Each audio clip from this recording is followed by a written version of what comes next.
everyone, it's Thalia. Welcome back to my channel. I hope you guys had a great holiday and Christmas, and I hope you'll have an even better New Year because that's in a couple of days. But today I'm doing something really fun on my channel, something I haven't done before. It is my first foundation first impressions video. Today I'll be talking to you guys about the new Wet n Wild Photo Focus foundation and the Wet n Wild Photo Focus concealer. Here it is. This is the concealer. This is the foundation. As of right now, I don't think that the foundation or the concealer are available in drugstores, but you can purchase them off of the Wet n Wild website, and I believe they will be coming to drugstores in January. But the foundation retails for $5.99 and the concealer is $3.99 on the website. The foundation comes in a glass bottle, and on the back it says, "Goodbye Photo Flashback helps eliminate white particle reflection." Basically, that just means that it helps to eliminate any flashback from flash photography, indoor and outdoor, and helps your skin look not super like Casper white in photos. So that's really good. So the concealer comes in 6 different shades and the foundation comes in 20 different shades, which is really amazing because that means that you're almost certain to find your perfect color, and it's almost unheard of for a drugstore foundation when it first launches to have so many shades in the lineup. I don't know about you guys, but personally I was really excited when I heard that this foundation was launching. But anyway, if you want to see how the foundation wears on me throughout the day, then keep watching. So now I'm going to be taking my Sigma F80 flat Kabuki brush and just dipping it into the foundation. And I guess I'll just apply a little bit on this side of my face.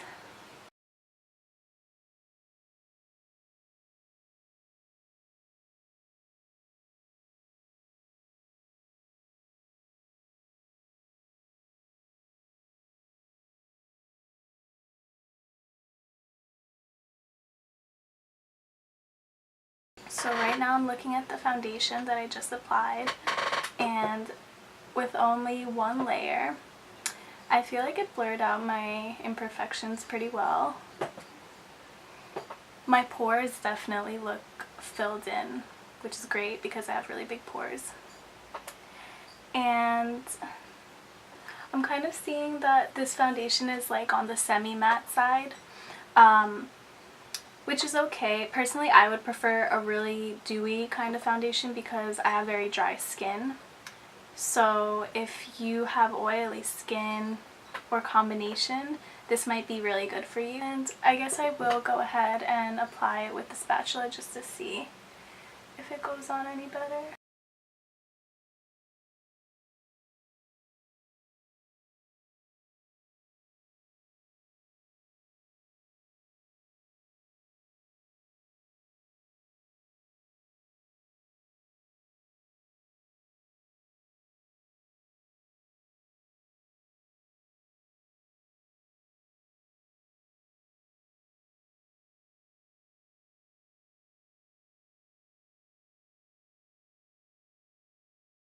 And now on the other side, I'm going to take my beauty blender and apply it on this side.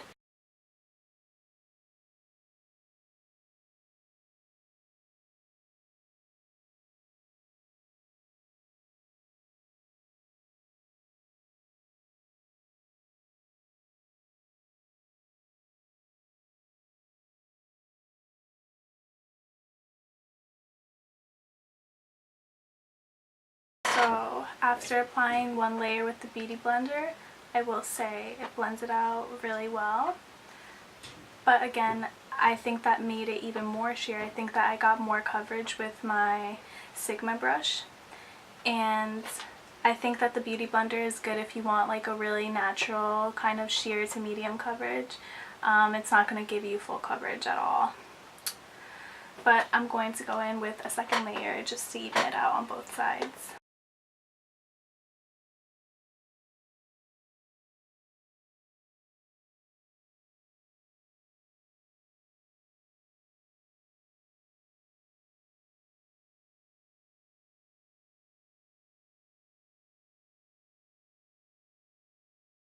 So this is how my face looks after one layer with the foundation. I like how it wears on my cheeks, but then on my chin,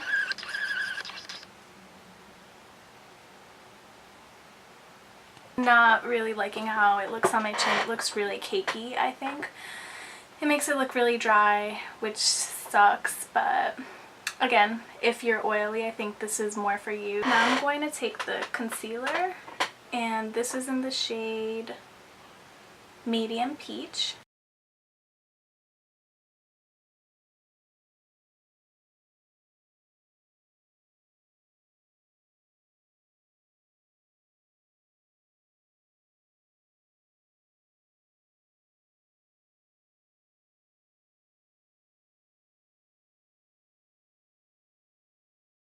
I actually really like the concealer. I feel like it covered up any blemishes on my face really well. I had some redness going on here, completely got it all. So I was really impressed. I feel like that's actually what the foundation needed. So I like the overall look more. So now that I tested them, I think that the best thing for me to do would be to wear the foundation out for a few hours. I have a couple errands to run. I'm going to the mall in a little bit. And when I come back, I'm going to show you guys how it looks at the end of the day and if it really wears as well as the claims say that it does. Hey everyone, I'm back after taking a trip to the mall, and when I left the house it was 2:54. It is now 8:27 p.m.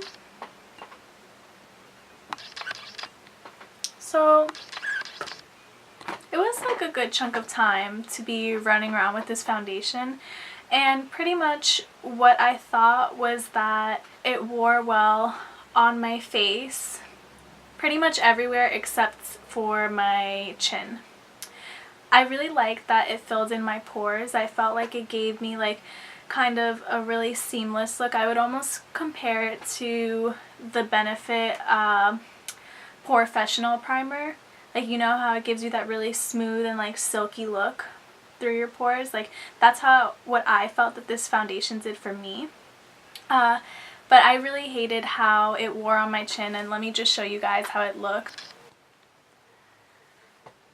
So I don't know if you guys can see that, but it's just really like, it's almost flaky. It just looks so dry on my skin, and I wasn't too happy about that. And this ridiculous zit situation that I have going on here, this wound up peeking through by the end of the day.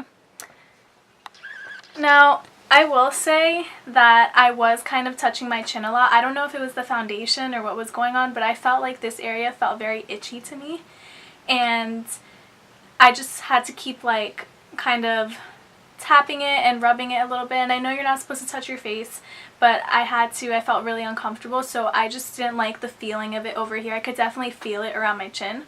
That might just be me. I might have applied too much. So if I were to do it again, or if I were you guys, I would maybe just apply the concealer in this area or any area that you have blemishes, and really just try to focus the foundation on the main parts of your face, like your cheeks and your nose and your forehead and everything. I will say that the foundation held up a lot better than I expected it to. I saw myself in the mirror when I was in a fitting room earlier trying on some clothes, and I just really liked how my skin looked overall. So I do feel like this held up pretty well for a drugstore foundation, just not around the parts of my face that had blemishes. It did not transfer, which was great. I also saw some people on YouTube talking about how the foundation oxidized a little bit. I didn't notice that it oxidized. I felt like it stayed true to the color that it was when I applied it earlier. You should kind of carry around the concealer in your bag when you're wearing this foundation. I think it would just be really good to do touch-ups with the concealer. I don't think that it's the kind of foundation that you can just, you know, get up and go and leave the house with it and it'll still be there 10 hours later. So the big question is whether this foundation is worth purchasing. I think that it is worth purchasing for $5.99.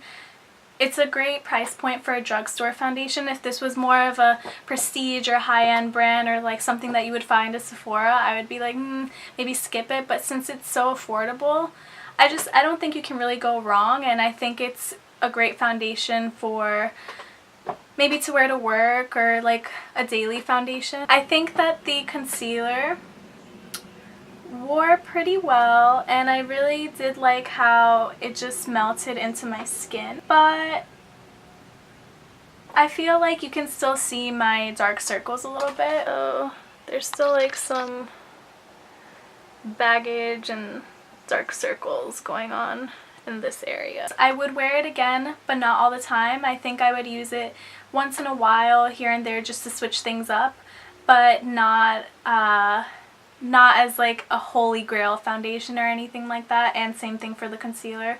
Overall, I give these products 3 stars. And that is it for my review of the Wet n Wild Photo Focus Foundation and Concealer. I hope you guys found this helpful, and let me know if you try it and what your experiences are with the foundation and or the concealer. And I'll see you in my next video. Bye guys!